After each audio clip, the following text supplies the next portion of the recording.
Welcome back. Welcome back to my YouTube channel. It's been years since I posted anything here. I thought it was dead. You probably thought it was dead. But a lot of things have changed. If you don't remember me or remember the channel, my name is Jesse Adams. For almost 20 years, I was an automotive journalist in South Africa, doing a lot of performance testing and reviewing new cars. You can scroll back and look at some of those videos that are still on this channel. But we're going to take a new approach now.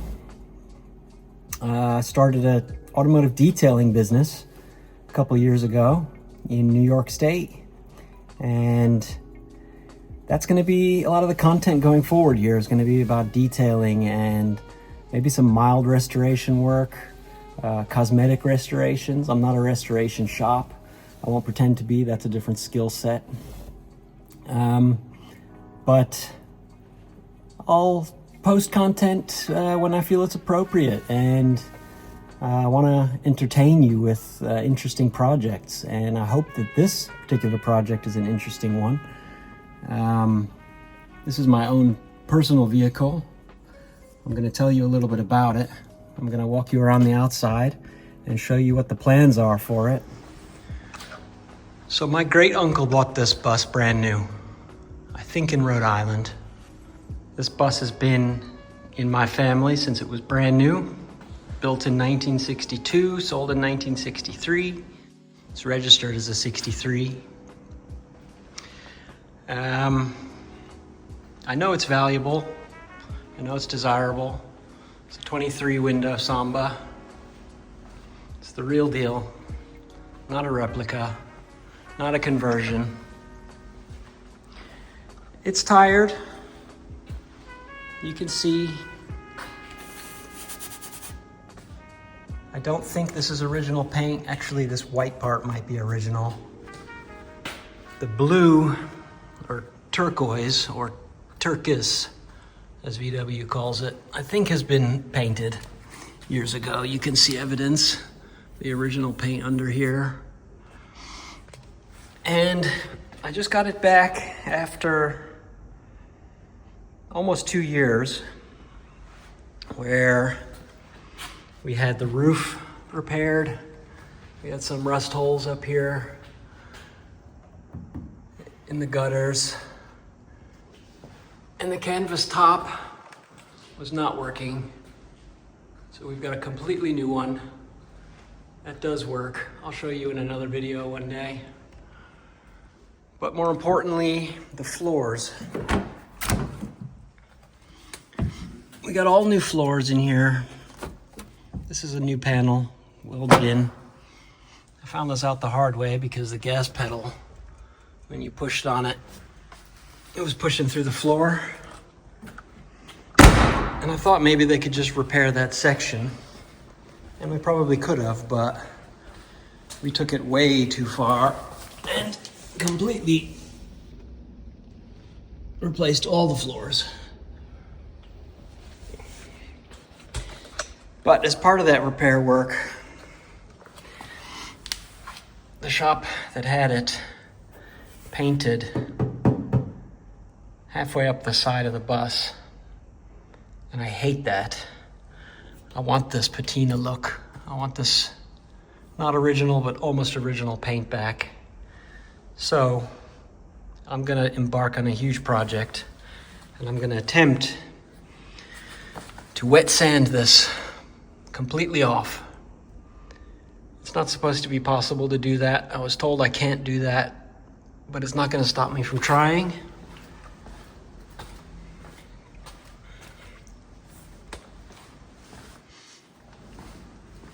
I've already done a test patch over here. This was with 1500 grit sandpaper on a little rid stick. I'll show you that later. But just tiny movements back and forth. And I got through it. I got my paint underneath. It's very smooth. And you can see the sanding marks have cleaned up this paint a lot, so I got a long way to go. I gotta do this whole thing. I know it's never gonna be perfect. We have damages everywhere, but I kinda like that. I kinda like these war wounds. Some nasties back here, but I don't care. I like this look. I just don't like this look. Half repair look. So we're gonna try to bring it back to the way it was, or at least the way it sat for a long time. I can show you when it was last driven. 1985. It's got a ton of character. I'll tell you the story about this back bumper. Well, I don't actually know the story, but I'll tell you what I do know. There's more war wounds. These license plates were gifted to me by a passerby who saw this bus sitting in my mother's yard for a few years. And he had these original license plates from 1962. And I bought these bolt-on tags to update it to 63. This is period correct. This is how it would have been back then. And I contacted DMV. I checked if anybody had used this plate or had it currently registered. It wasn't. I went through the custom plates department. I got this bus registered with these plates. Period correct. They match my registration sticker. Very happy with that. Another project we're going to work on is replacing these mirrors. These were changed along the way. These are Chinese elephant ears, as they call them. Those of you who know will know that the original mirrors, the correct mirrors, have a different bend like this and a small round circular mirror that sits here. I have one. I think it's from the driver's side. You can see it sitting in there. So I've ordered another mirror arm for the passenger side, which is slightly different. It's got a different bend and it comes out longer. Found that on the internet from a nice guy in Illinois sending it to me. We're also going to remove all of this insert material and then remove this trim, which I'll give a light polish. I don't want them chrome. I don't want them too shiny, but we'll clean them up. And then we'll replace this insert material. I'm pretty sure that this original color, although it looks brown now, was Titian red. I'm not sure how to pronounce it. T-I-T-I-A-N. It was a duller red than the sealing wax red, which is a brighter color red. And I think that that's how it came out the factory, with a dull red insert splitting the turquoise blue and the white up top. This white color was actually a nightmare. We resprayed this the wrong color the first time, and then I did my research and found the color codes for these original Samba buses and discovered the right color, which meant that the whole inside had to be resprayed again. All of this, the whole dashboard. But for the most part, it's original. We've got original seats throughout. There's the new canvas top I was telling you about. Got original door panels. We have some rust and some weathering, but everything works.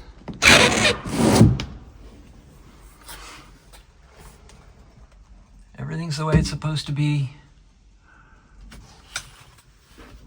This vent works again. This one does not. This flap opens the front air vents. You can see them there.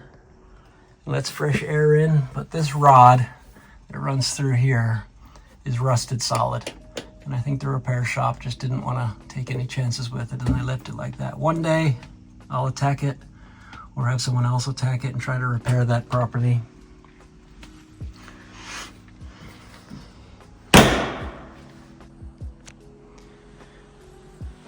So my great uncle was the first owner of this bus, and he was responsible for stenciling the thing on the back bumper. I think that was his nickname for it. I know it's confusing because in the era, VW had another model called the Thing. But I'm gonna keep that stencil on there for him. His name was Percy. I think the Thing was his nickname for the bus, but I'm gonna call it Percy for him. He was a pilot in the war. He flew over the hump, as they called it, flying supplies from here to Korea and Singapore. I'm told he drove this bus from Rhode Island to California and back, which I can't believe because it's so freaking slow. I always make a joke that it has more windows than horsepower, although I think it's a 40 horsepower engine, to be honest.